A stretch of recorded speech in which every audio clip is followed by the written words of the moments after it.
Welcome to the channel, The Universe Thinker, the first video dubbed and created in English, and we are going to start the adventure with the story behind the album from Blink-182 created in 1994 but subsequently remastered in 1998.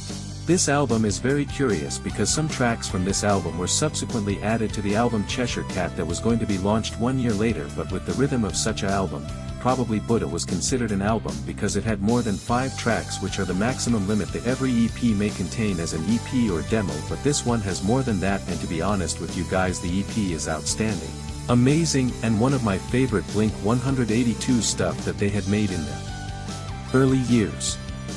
The story of Buddha is basically the year zero of Blink-182. It's a raw, 2-day marathon that turned them from a garage band into a local phenomenon. Here are some key points of how Buddha was getting developed. In early 1994, Blink was just a local trio trying to make it out of San Diego. They had 2 rough home demos, but they needed a real studio recording.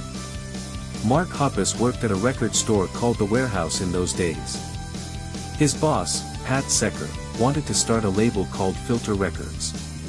Secker used his personal savings to pay for the band's first studio time. They went to Double Time Studios in Santee, California, with almost no budget. The entire session lasted only 2 days because they couldn't afford more. Most of the tracks were recorded live, with vocals added later. Mark was actually incredibly sick during the session, giving him a raspy tone. At the time, Tom DeLonge had just been kicked out of his first high school. He was forced to attend Rancho Bernardo High, where he met Mark's sister. That connection is what originally brought the band together in 1992. The album's title and cover art were completely random and unplanned.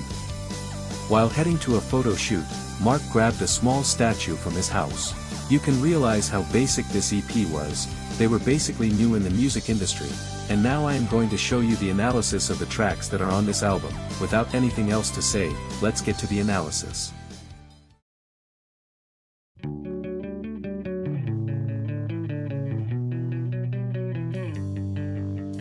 Carousel is about intense loneliness and the struggle to find your place in the world. It captures the isolation of teenage years, particularly the feeling of being an outcast after major life changes, like Tom DeLonge's experience of being expelled and having to start over. The carousel represents his mind spinning in circles with repetitive, lonely thoughts while he waits for a connection, like a phone call, that never comes. Ultimately, it's a song about the realization that growing up is a solitary journey where even basic survival feels like a battle against boredom and sadness.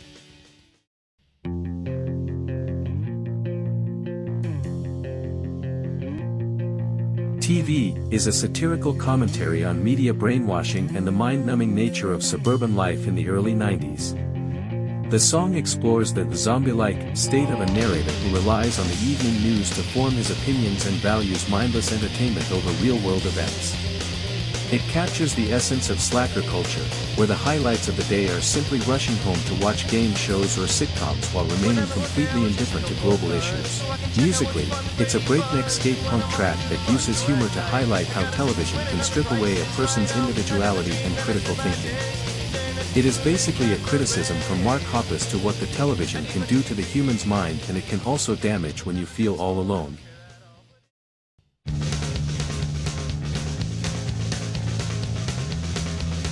Strings is a raw breakup song that explores the frustration and exhaustion of being led on by someone who isn't ready for a real commitment. Sung by Mark Hoppus, the lyrics focus on the feeling of being pulled along by emotional strings, where one person's indecisiveness keeps the other in a state of constant confusion. It captures a moment of reaching a breaking point, where Mark realizes that waiting for the other person to change is causing more harm than good. The song serves as a definitive, moving on anthem, expressing the need to finally cut those strings to regain self-respect and escape a cycle of rejection.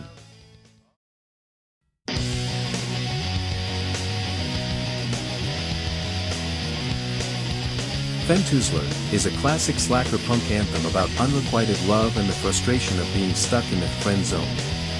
Sung by Mark Hoppus, the song tells the story of a guy who is completely infatuated with a girl, only to realize she has absolutely no romantic interest in him. The lyrics capture that awkward, self-deprecating humor typical of early Blink-182, as Mark describes the pain of watching the person he likes ignore him or treat him as just another face in the crowd. It's a fast-paced look at teenage rejection, where the high-energy music masks the sting of feeling invisible to the one person you want to notice you.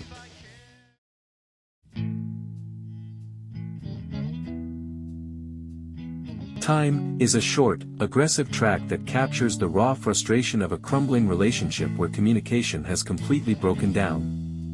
Sung by Mark Hoppus, the song focuses on the bitterness of wasting time on someone who is being dishonest or manipulative. The lyrics express a sense of betrayal, as Mark describes the exhaustion of trying to make things work while the other person continues to play games. It is a high-speed, get-out-of-my-life anthem that prioritizes self-preservation over fixing a broken bond, highlighting the moment when the pain of staying becomes greater than the fear of leaving. Romeo and Rebecca is a cynical take on a toxic, one-sided relationship where one person is being used for their money and status. Sung by Tom DeLonge, the song subverts the classic romantic idea of Romeo and Juliet by portraying a much more shallow and materialistic reality. The lyrics describe a girl who is only interested in what her partner can provide, leaving Tom feeling exhausted and manipulated. It captures the raw frustration of realizing that the person you care about is actually a vampire of your resources and time, ultimately ending in the realization that it's better to be alone than to be used. But in one of the lines Tom sings that does not want to be alone but really had to.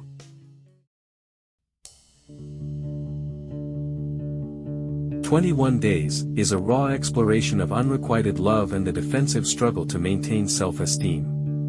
Sung by Tom DeLonge, the song focuses on the narrator's attempt to erase his feelings for a girl who treats him as if he is completely invisible.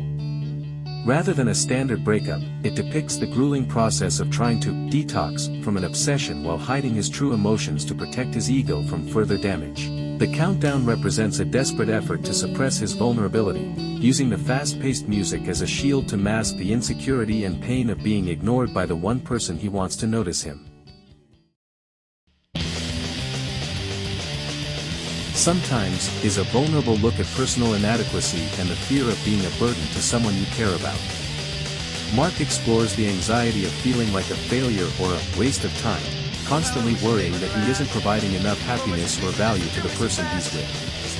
It captures the internal struggle of someone who feels invisible even when they are right in front of the person they love, battling the heavy insecurity that they will eventually be replaced by someone better.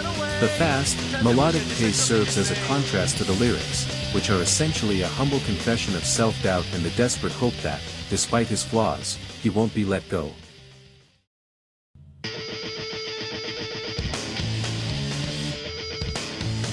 "Point of View" is a fast, aggressive track that explores the frustration of a communication breakdown and the stubbornness of teenage arguments.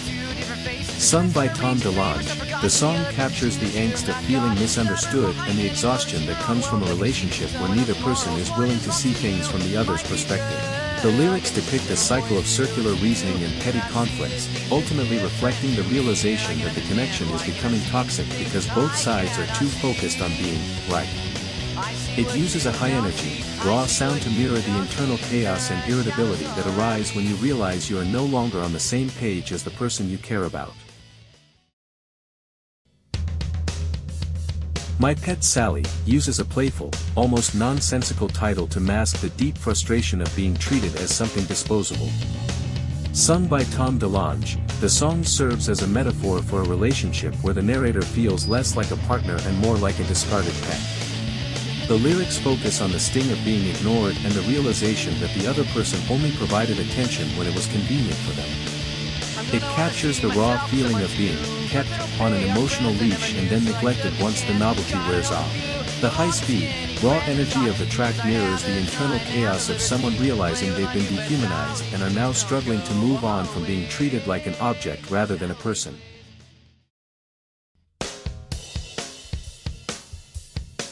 Reebok Commercial is a cynical, high-speed critique of materialism and the pressure to fit in through consumerism. Sung by Mark Hoppus, the song uses the idea of a flashy advertisement to highlight how people often use brand names and expensive products, like the titular sneakers, to hide their insecurities or project an image of success that isn't real. The lyrics focus on the superficiality of high school social hierarchies, where your value is often judged by what you wear rather than who you are. It captures the frustration of feeling like an outsider in a world obsessed with status symbols. By calling it a commercial, Mark is essentially mocking the sold-out nature of society, using the band's raw, unpolished punk sound to reject the idea that buying the right things will ever make someone truly happy or less lonely.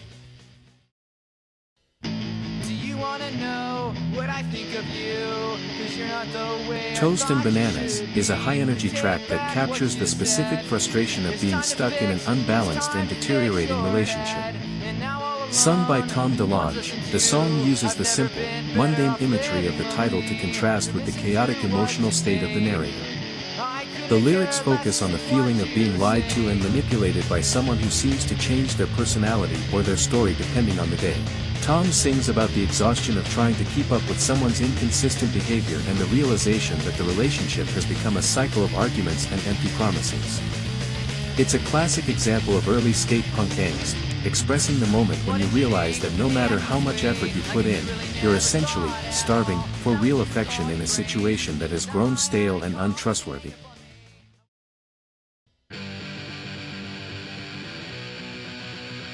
The Girl Next Door is a fast-paced cover of the song by the punk band Screeching Weasel, and it fits perfectly into the early Blink-182 aesthetic. Sung by Mark Hoppus, the song tells the story of a classic, idealized crush on a neighbor who seems perfect in every way but remains completely out of reach. The lyrics lean into the theme of romantic obsession and the feeling of invisibility. Mark describes a girl who is beautiful, smart, and charming, yet he feels like he doesn't even exist in her world.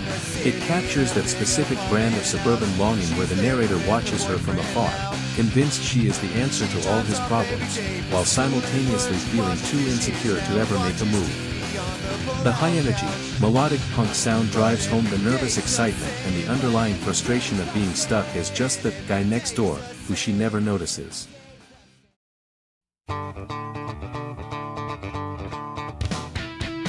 Don't is a straightforward, aggressive track that deals with the bitterness and finality of a toxic friendship or relationship ending on bad terms.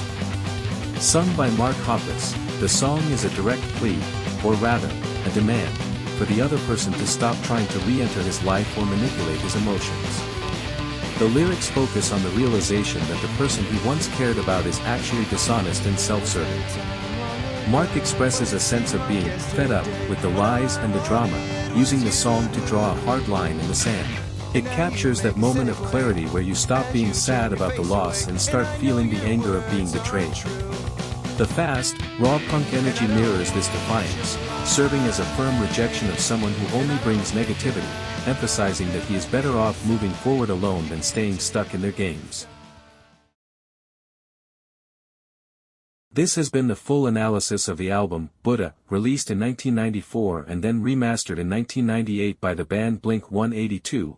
If you have reached to the end of the video, I'd really thank you for being here and hearing this analysis. It was not that hard to look up the information because I am a truly fan of the band and used to listen to these tracks for so long, and every time I play them through YouTube Music and with the information I consulted with in order to make this video helped me a lot for making this video. I only found one fun fact from this album. Don't was the first and the only track that Mark sang and being placed to close the album because Tom used to open and close the albums with his tracks except for this one and for Dude Ranch and Self-Titled, because in those two albums they kicked both albums off, but Tom closed both albums with one track of his. This EP was outstanding, and marked the beginning of the legendary era of Blink-182. If you liked the video, support the channel with your subscription and I will be making more videos in the future. Thanks for coming here, and remember, human thoughts are very complicated to figure out.